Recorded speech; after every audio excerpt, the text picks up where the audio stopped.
Hi, friends, and welcome to RobCast 120, episode 120. This is Wisdom Part 5, and this episode is called How to Think About the News. And the reason why I want to talk about how to think about the news is because there's this question that I have heard so many times recently. It came up again. I was in Boston yesterday for the How to Be Here experience, and a version of this question came up again. The question is something along the lines of, how do you watch the news and not lose your mind? Sound familiar to anybody? How do you see what's happening and not get depressed or overwhelmed? Whether it's another young African-American man, unarmed, being shot by a police officer, or it's the Zika virus arriving in some new area, or whether it's Syria, or whether it's the terror of a Trump presidency. It's really, really fascinating to me how many people have this almost like the question is like, please tell me that everybody isn't completely losing their minds. Do you know what I mean? It's almost like a helpless, paralyzed, slightly depressed about the state of the world. It's almost like there's a question behind the question, which is, are things getting worse? Is the whole thing coming undone? And then almost like the question behind the question behind the question is, please tell me there's this mass of sane, rational people who also think that some of the things that are unfolding in our midst are complete madness. I should say up front, yes, there are lots of us who think that some of this is completely insane. So let's start there. You're not alone. And you're not alone in your question.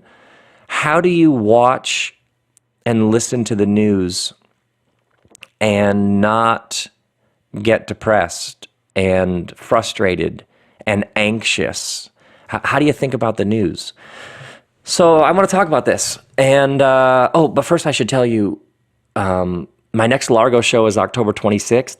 And I'm doing this, I got this whole new one-man show on the spirituality of flowers, the evolution of bee pollination, how that relates to the colors of flowers, and how that relates to architecture, to Genesis chapter 1, and to you dancing in your kitchen. So I have this whole new thing on the aesthetics of survival that I am, oh my word, seriously, friends, raise your glasses. So good. I'm so excited. But then my friend Pete Rollins, our beloved friend Pete Rollins, is going to join me, and he's going to do a bit on the front end. In England, Pete did this talk about this Stalin propaganda poster. It was so profound. I think about it every day. The insights. So on the front end, he's going to do that bit, and then I'm going to do this whole new thing on the spirituality of flowers. And that's October 26th at Largo here in Los Angeles. Would love to see you there. And then early November, I'm going to be with Deepak Chopra at the Chopra Center. He's doing a whole week-long thing. I'm going to show up towards the end, and I'm doing this new thing called Your Atomic Self. And then Deepak and I are going to do a session together, which is seriously a good time waiting to happen. And then early November at the Improv, I'm doing the third of the Finding Your Groove series for spiritual leaders. So all you life coaches, yoga teachers, nutritional counselors, pastors, priests, rabbis, activists, how do you guide people? How do people grow? What's happening in the world? It's shifted so much. What does it look like to lead people, to lead a community? Where's it all headed? Those are some of the things. I have all this new teaching I'm going to do, and then you're going to meet all these interesting people. And I had some hopes for some surprise guests, and they all said yes. So there's going to be some surprises.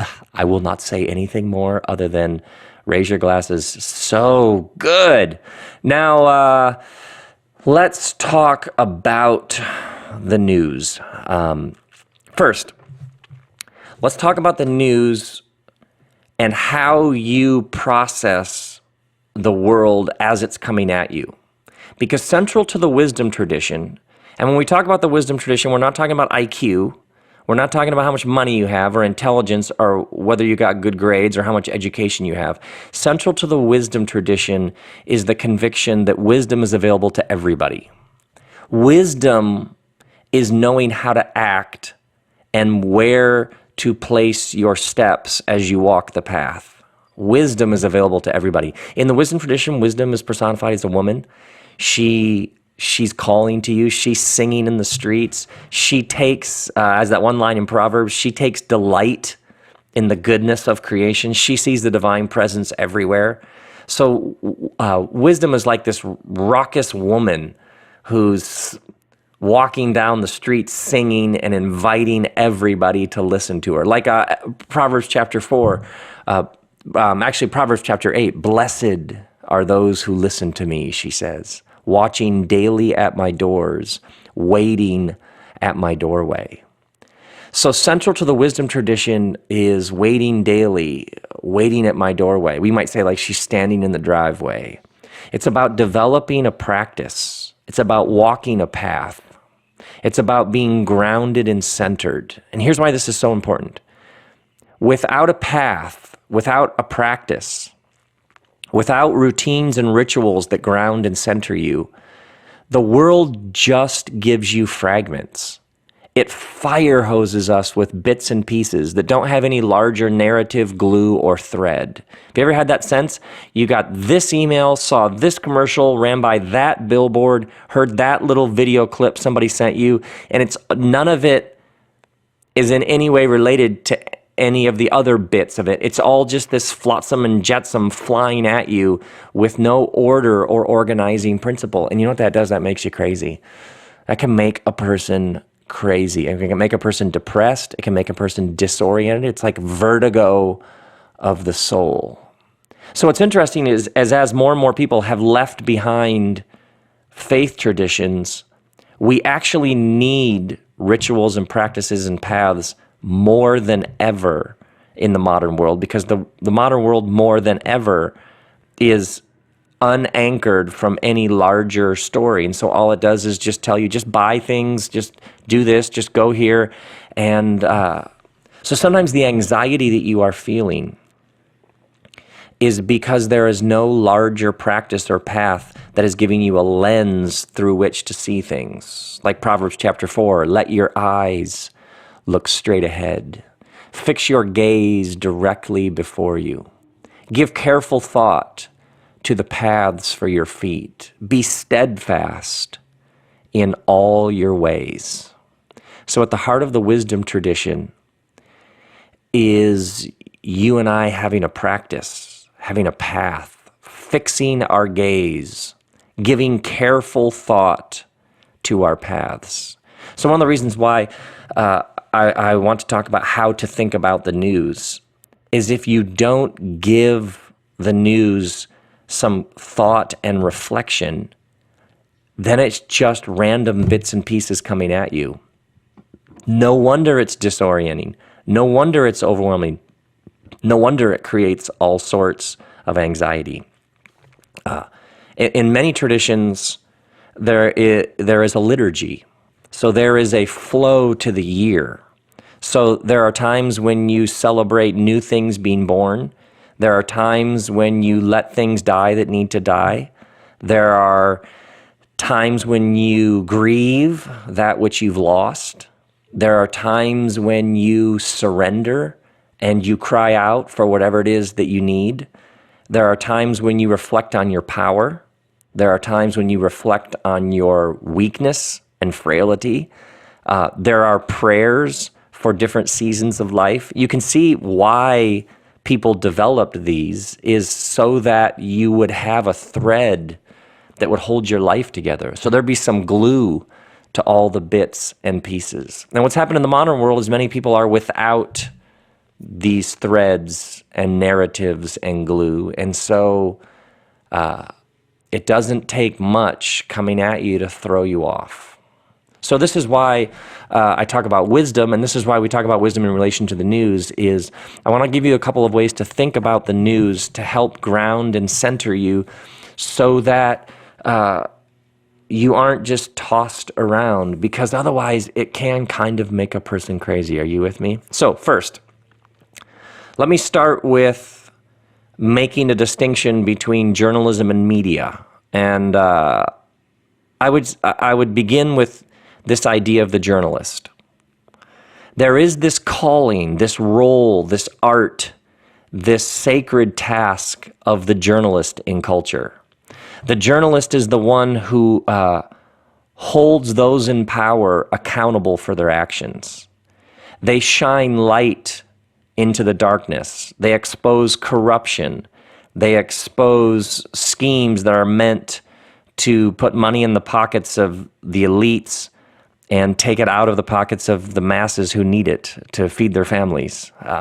The movie Spotlight is a beautiful example. And I would argue it's not just a beautiful movie, and it's not just a story that needs to be told, but underneath it all, what that movie Spotlight was doing in some ways was showing you the beauty of the sacred task of journalism, to shine the light on darkness and to tell the stories that need to be told.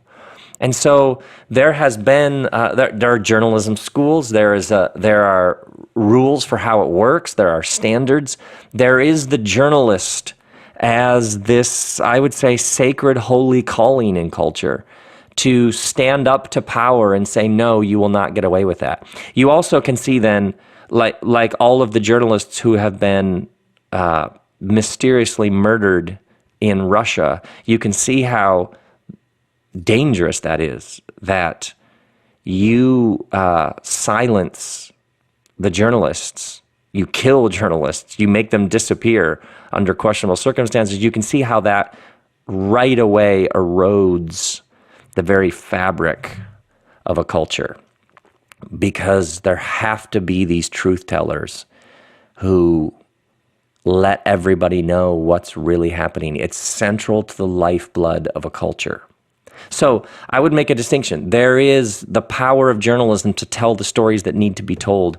And then there's media, which is this massive billion-dollar hairball of news and kind of journalism and video clips and shocking headlines and scandal and controversy and personalities who aren't really interested in informing you, but are interested in furthering stereotypes and stoking anger. And are you with me on this? There is journalism, this beautiful, absolutely necessary role that people play in culture. And then there is this cajillion-dollar media hairball that we are surrounded by on all sides. And I make that distinction because it's more around us than ever. We'll talk about amount in a moment, but let's just go back and think about the first day of a newspaper. And this is a bit of a caricature, but others have written about this in greater detail and eloquence. Think about the first day of a newspaper. Something massive happened, and so somebody put out a newspaper, and they put a giant headline telling about this massive event that had happened the day before. And then they sold advertisements in the newspaper in order to pay for the production of the newspaper. But you now have a newspaper, and tomorrow you have to put out the newspaper. But tomorrow there might not be an event of equal significance that happened to report on, but you still have to put out the newspaper. You with me here? So you have to put something on the front page, but the something that you're going to put on the front page, the second day of the newspaper, is nowhere near as significant or newsworthy as the thing that you put on the first day on the front page of the newspaper. But now you have a business and you have to put something, so you're going to put something on the front page that will have the same size font and appear to be as newsworthy, because look, it's above the fold, it's the front page of the newspaper, but it's actually not. So the nature of the newspaper is you quickly had a business entity that needed to put something on the front page, whether or not something the day before actually happened that was front page worthy.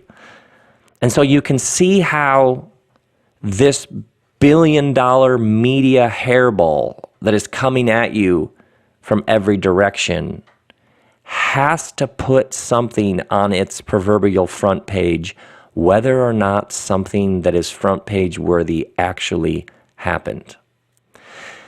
And it isn't just that it has to put something, but we as human beings find controversy, scandal, conflict, and dissension simply more interesting than other things.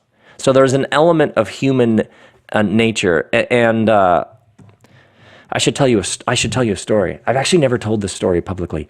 I did my first speaking tour in 2006. It was called Everything is Spiritual, and we did 25 American cities in 28 days.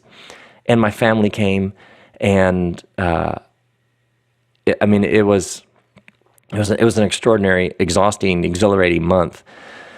But something happened. In order to do a city a day, you need to have a tour bus, and then you sleep all night, and you wake up in the next city. And so you get like this tour bus that has bunks on it, and then everybody in the family would have a bunk, and then you show up in the next city, and away you go. You wake up sort of in the alley behind the next night's venue each morning. And so I had entrusted somebody to get a tour bus, and a week before the tour found out that person didn't know what they were doing, and the bus fell through, and we didn't have a bus.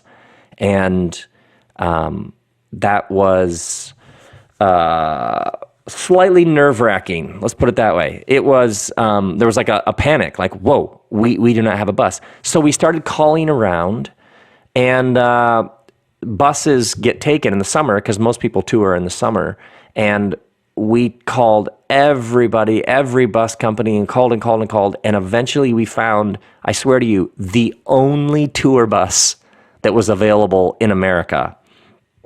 And this tour bus, the only bus that was available in America, happened to be owned by a very famous musician you've heard of, who had the bus custom designed for he and his wife and young kid. And so I had in the beginning been like, we just need a really basic bus. Like, we just need a bus with a couple of bunks. But this one bus, the only bus that was available, when it showed up, it looked like, if you went on it, you'd be like, this is the kind of bus that a very, very famous, wealthy musician would probably customize for his family. It looked like what I'm describing. It had, like, I think, marble floors and these really nice mirrors and art. It was like a really nice tour bus. Like, I would never have leased a bus that nice. It's just not our style. It's not my family's style. We like to go, that's just not how we roll. Literally not how we roll. So I was sort of mortified, but so grateful that we'd found the one bus that was available. So the New York Times said, we want to do a feature profile on your tour. We want to send a writer out to go on the bus with you for a day, to spend the night on the bus, and then to cover the events for a day, because we want to do like a full picture profile of your tour. And I think the New York Times are great. To this day, I continue to check the New York Times on a regular basis. The New York Times are like, and for many people, they're like the sort of the gold standard of journalism. So the New York Times sent out a writer who I have followed for years. I had read his stuff. Like, this writer was like somebody I really was like, oh my word, so-and-so is coming out. That is amazing. So I got to hang out with this writer that I've admired for years. It was an amazing experience. But he shows up at the bus, and I said to him, okay, here's the deal. I said, we had a bus lined up. The person I thought was taking care of it wasn't up to the task. At the last minute, our bus fell through, which was just your run-of-the-mill tour bus. I said, we literally had no bus a week ago. And I told him this whole story I just told you. So we called around everywhere, desperate, because we had to find a bus. And this is the only bus in America. So I said, before you get on the bus, just know I'm mortified that you're going to see this bus, because this is totally not our style. I do this huge over-the-top disclaimer, like, please understand this is not how my family and I roll. This is the only thing we could get. Could you please not like write about how nice this bus is in your story, because it would just be so like mortifying to me and not reflective of how we do things. It's just blah, blah, blah. So I do this whole thing. A couple of weeks later, I'll never forget, I'm in Los Angeles on the tour. I go into a restaurant. They have the New York Times there. I open it up, and there are these pictures of the tour and a feature profile on the tour. And I start reading, and I think the second or third paragraph is like, Rob Bell says this as he reclines in his luxury marble-floored tour bus with all of the amenities that are available. Like, you had to, didn't you? I even asked you slightly pleadingly to not mention it, but you just had to, didn't you? So this giant media hairball, even the great ones that I have huge respect for, it's almost like it can't help but throw in a little controversy, a little edge, a little hint, a little maybe scandal. How many times you've read something and it's like, are they saying there's a like it's almost like it just can't help it. So now, a couple of thoughts. I want to talk about amount, timing, weight, urgency, and celebrity. And then I want to talk about the very practical, what you do in response to all this. First off, amount.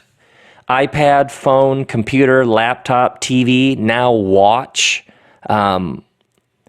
You have news coming at you in so many more ways than we used to. In the old world, you remember, like, Dad would sit down with the paper after dinner.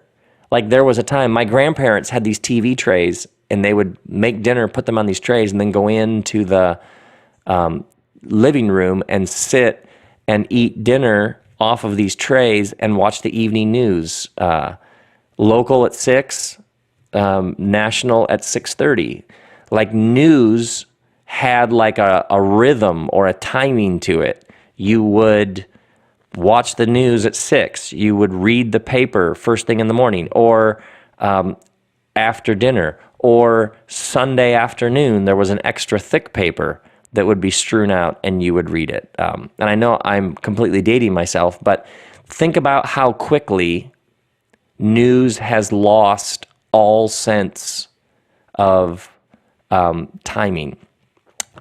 I learned that LeBron James was leaving Miami to go back to Cleveland on the beach, working out with the trainer and hearing a beep, and it was a notification on his phone from ESPN that there was a breaking headline. His phone beeped because he has it set so that when there's a sports headline, whatever he's doing, he'll hear a beep to know something apparently has happened in relation to sports. And he pulled his phone out of his pocket and he went, LeBron James is going back to Cleveland. Think about that. Think about that. We were on the beach along the ocean and were interrupted by a sound that told us about an athlete in Miami who is going to go play a game in a different city for millions of dollars. That is a weird world. Are you with me? So it isn't just amount and the ubiquity of sources, it's the timing and the way in which news now comes with no rhythm or schedule. It can, if you want, and you can set your phone up, come at you whenever somebody in an office somewhere decided that you should know this. So instead of you deciding, I'm going to sit down and open up the paper and find out what's happening in the world, somebody now in an office somewhere in a cubicle can decide that this bit or piece or fragment is push notification beep worthy enough that I'm going to make people's phones buzz all over the world with this little thing, which might be this person who gets paid to play a game is going to go live in a different city and get paid to play that game. And you know I love LeBron, greatest basketball player ever. By the way, I love saying that because of how many sports fans will just go bonkers with that. But the greatest ever, like that's the world that we're living in. Now, amount, timing, thirdly, weight. And this is the thing that I think is so spiritually devastating. Huffington Post recently, they have scrolling headlines on the Huffington Post app. And each headline takes up the same amount of space as you scroll through on your screen. They had a headline about the civil war in Syria. And the headline after it was what Kim Kardashian wore out to dinner. Now, here's the thing. The civil war in Syria and what Kim Kardashian wore to dinner the night before got the same amount of screen space. The ancient Hebrews had this word kavod. Kavod means like weight. It was like weights and measures in business. Because to find out how valuable something is, you had to know how much it weighed. So kavod was originally a business term, and it referred to just how much the gold weighed, how much the silver weighed, how much the food weighed. But over time, kavod came to refer to that which was holy or sacred, that which weighed more, that which had more significance to it. It was loaded. And I would argue that what that does when events involving massive loss of life and oppression get the same space as what somebody wore to dinner, those events have very different kavod. And what it does to a person is if this weighs the same as this, then nothing weighs anything. What it does to spirit and soul and heart is it throws off your internal meter because you soul, spirit, your sense of the numinous, the infinite, and the divine, what this does for you in life is it helps you discern this person is hungry and that matters and I ought to do something about that.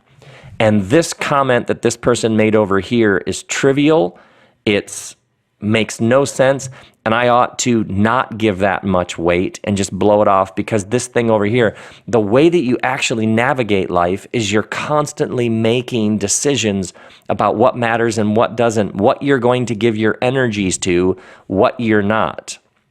What has kavod and what's heavier and what's lighter. Actually, the rabbis even use this phrase, heavier and lighter, as a way of discerning what do you do in different situations where there's conflict and you don't quite know, should I do this or that? They even talked about weighing things and as a way of discerning how to act in the world. And what much of modern media does is it fire hoses you with bits and pieces that have no kavod or way of discerning what of this matters and what of this doesn't. I am deeply grieved about that news headline about the civil war in Syria. I'm also deeply grieved that I know what somebody wore to dinner the night before. It's actually deeply, deeply destructive for the flourishing of the human spirit. Are you with me, people? Man, I got like preaching on that. Now, amount, timing, weight, or kavod. And then fourthly, urgency. The problem with the way that modern news is coming at you is somebody somewhere decided that something was urgent. And so you get, especially now, local news, which to me is just is like a joke.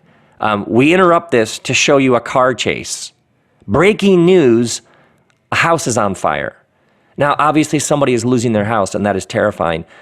But somebody somewhere decided that you needed to know that there's a car chase on the 91 that just turned onto the 405. Why do you need to know this? Why do you need to know this? Breaking news, a car was broken into behind a bank on 3rd Street. Why do you need to know this? Breaking news, Tom Brady is on vacation. Literally this week, breaking news, Tom Brady and his wife are on vacation in Italy. I know that. I know that. Now you know that. Do you see how this massive media hairball decides, it invents something. It invents the idea of breaking news, and then it communicates to you with great urgency that this is something you should know about. And part of wisdom is stepping outside and realizing, why do you get to decide that this is breaking news? Somebody somewhere is making decisions about what is breaking news. And then if you aren't thinking it through and reflecting on it and guiding your steps, you're letting their decisions dictate what gets in your ears and your brain and your eyes. We, over the past 2 weeks, if you follow any sort of news streams, you have learned that Brad Pitt and Angelina Jolie are getting divorced. This is incredibly sad. Divorce is sad. Brad Pitt and Angelina Jolie getting divorced is really, really sad. It's also really, really sad that you and I know that Brad Pitt and Angelina Jolie are getting divorced. It's sad for their kids and for a family that's essentially under great trauma and being split apart. It's also sad that you and I are getting updates. Somebody showed me the filing for divorce because that's a public document. How warped and upside down is our world when you and I can see somebody we've never met's divorce filing papers because it got posted online. And that it was in my email, I have no idea how, as an urgent breaking news item. Someone decided that I should get an email about people I've never met getting divorced. This is the world that you and I live in. Amount, timing, weight, urgency, and then one more thing, celebrity. There are vans. There is a TMZ tour van that goes by our house almost daily. And what they do all around our neighborhood is they take these vans, there's maybe like 5 or 6 rows of seats, and then they chop off the top, and there's somebody up front with like a headset mic, and then the people all wear headphones, and they drive around this part of Los Angeles showing them, famous sites or something, where people live, or they show them the Improv, they show them Melrose, they show them Fairfax District, they show them Beverly Hills, they show them all that. A TMZ tour bus passes in front of my house. Now, the reason why I tell you that is there is a billion-dollar industry based around celebrity, around telling you tiny little bits of trivia and information about famous people. I should probably make it really clear here. It goes by our house because there's a couple of landmarks, this direction and that direction, and apparently we're like the shortcut to get over from this to that because there's traffic everywhere. But what's funny is I can hear the person talk when they go by, telling the people, up ahead on the left, you're going to see this, Back there, you're going to see that. You and I live in a culture where hundreds of millions of dollars is spent recreating high school. I love that line because that's what it is, right? There are the popular people. There are the cool people.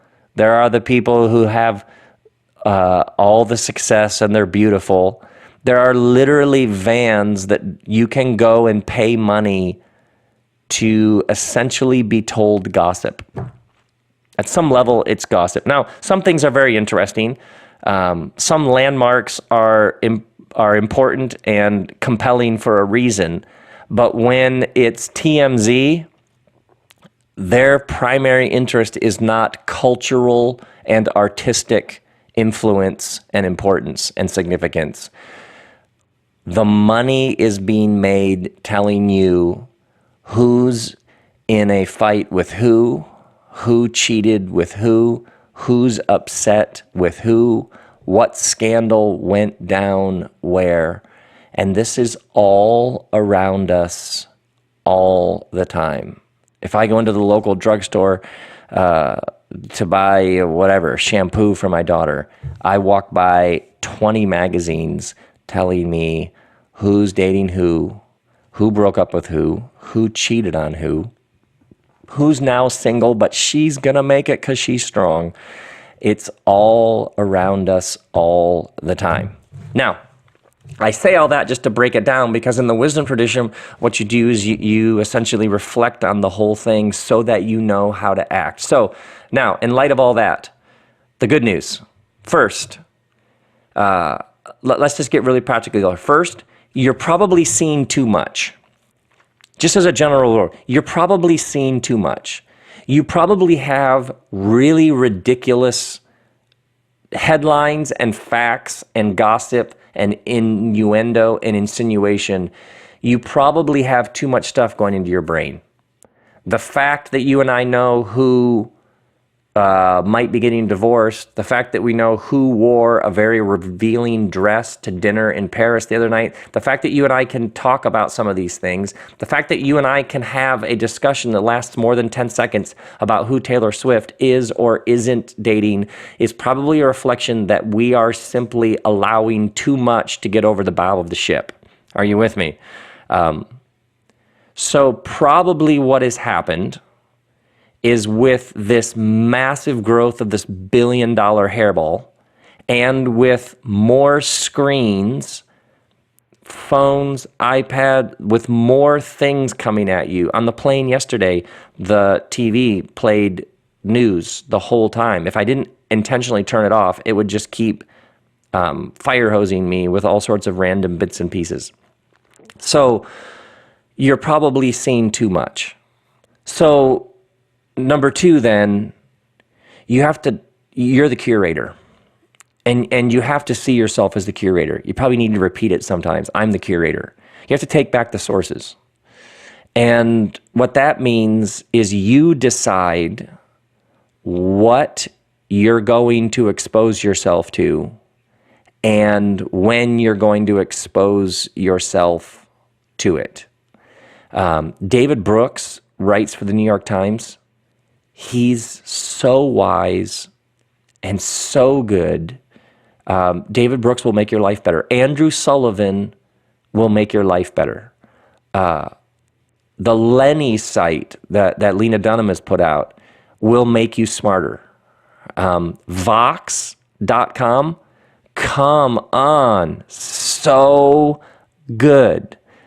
So part of it is you have to see yourself as the curator. You have to decide. I love the LA Times. Perhaps you have your favorite one. I check the LA Times because I love reading. It's just like I get what I need. I get some sense of what's happening in the world.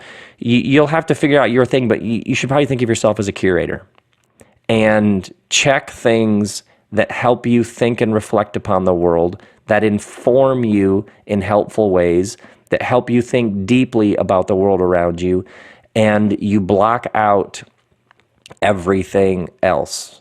So it's mostly an issue of consuming less that is better.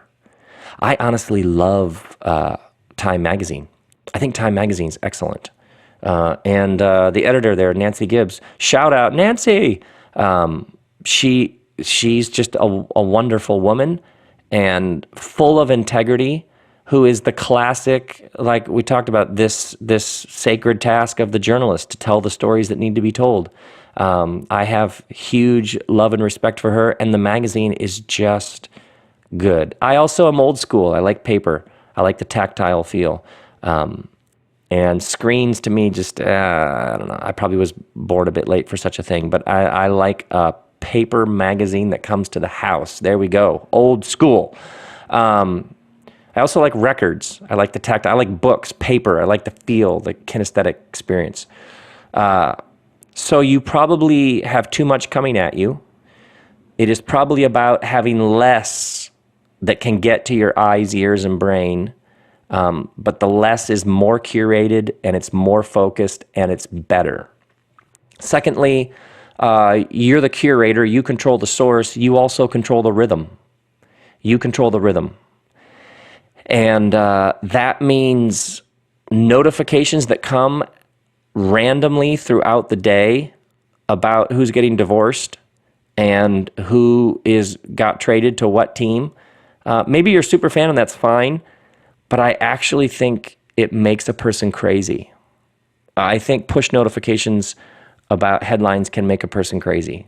Now, obviously, there are massive events where it's good to know this is happening, oh my word. But as a general rule, somebody in a cubicle somewhere deciding when your conversations and work get interrupted is not going to lead to the most healthy, grounded, centered life. So when it comes to breaking news, I tell myself actually, when it comes to breaking news, I'll decide.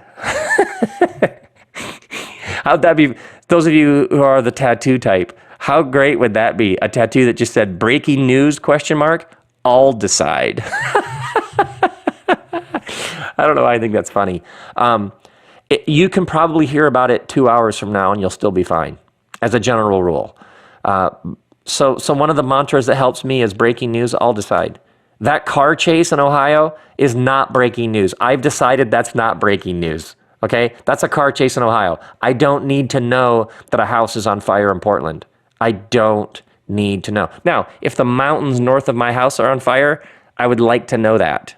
But what's interesting is I'll probably smell the smoke, or somebody will tell me. News has a way of getting to you. News creates a diet, and diet shapes your heart. The things that you expose yourself to willingly and voluntarily, it's like a diet. And what you eat is directly related to how healthy you are.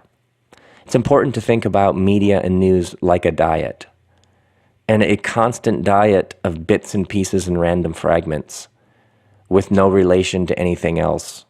It can make a person sick. So it's important to think about it like a diet. And then next, for all of you who find the news depressing, it's important to remember all that has gone right. Do you have water coming out of the tap in your kitchen and bathroom? Think about that. That is amazing. Think about all of the details and processes that have to be in place so that you can turn the tap and water comes out. The marvel isn't how insane the world is and how it's sliding off a cliff. The marvel is how it doesn't fall apart all the more. I mean, some people have said that the city is the greatest marvel in the world. A city is amazing. Trash getting picked up. Think of how many things go right. Think about how many things. I mean, now obviously we are doing great damage to our environment. We are in serious, serious trouble, and we have to act differently about our Earth. We have the evidence and data facts are absolutely overwhelming, and you can go all the way back to 150,000 years ago in the ways in which human beings were damaging and affecting the environment. This is a long, long human pattern, but it's really, really, really serious. So there are lots of massive warning signs that we are in serious trouble for future generations and planet Earth, because there is no planet B. But at the same time, part of the practice of meditation and contemplation, part of the practice of having a path, part of cultivating gratitude, part of becoming more aware, is your growing ability to acknowledge and notice that which has gone right. And remember that this billion-dollar media hairball doesn't make a lot of money showing you all that's going right. So all of the people who are planting community gardens so that people can live off the land and live healthier and take more control over their food sources, all of the people starting little businesses to try and make life a little better in that neighborhood and provide a living for some people, all of the teachers who are getting up every morning and going and helping shape young minds and hearts, all of the people who are practicing law with integrity to make things sure things are fair, all of the people in healthcare who wake up each morning and give themselves to helping people be healthier. That doesn't get reported because this cajillion-dollar media hairball doesn't find that interesting. And it does tell you what Donald Trump is tweeting at 3 a.m. So that is a sick, warped, bastardized system that has billions of dollars invested in getting you the nonsense and has no interest in the millions of people doing really interesting, fresh, compassionate things, standing up to injustice, building bridges. It has no interest in reporting that. And so it's important to remember all that is going right that goes unreported. And so it is, as the curator, one of your chief jobs is to keep all that is going right in front of you. It is to make sure you are exposed. This is the power of good art, good music, good literature, being involved in causes in your community where you see real people acting for the well-being of another. And this is why it talks about directing your steps of pursuing wisdom daily. Is if it's a diet, you want to fill your eyes, your mind, your ears, your heart with all of the good that is going around you. If you're like me, I need to see lots of good because it fills my tank and it reminds me of how the world actually is. This giant cajillion-dollar media hairball does not tell you the truth. It tells you a few things that are happening over here, and some of that we do need to know about. It does not tell you about all that is going right.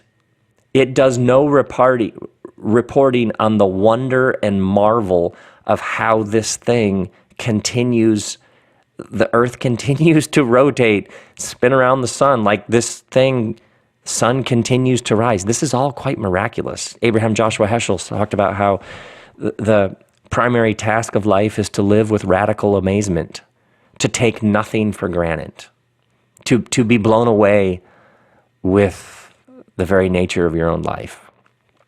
And then a couple more things.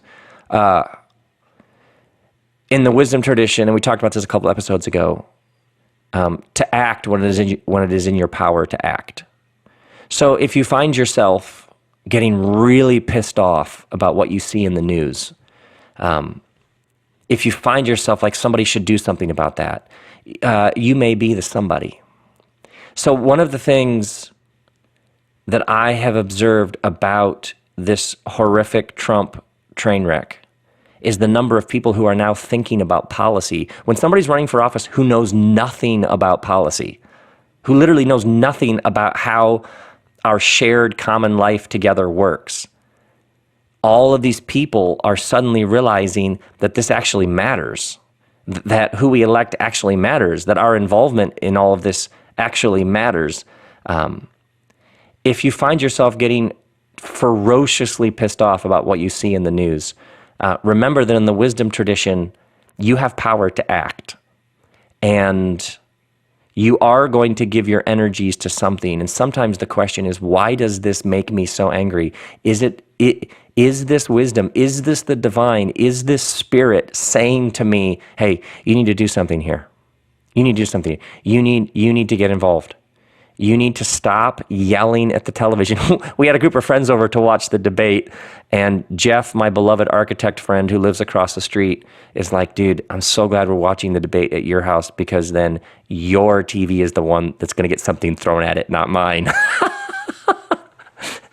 But sometimes the fact that you are enraged, this is the inner Christ wisdom speaking to you.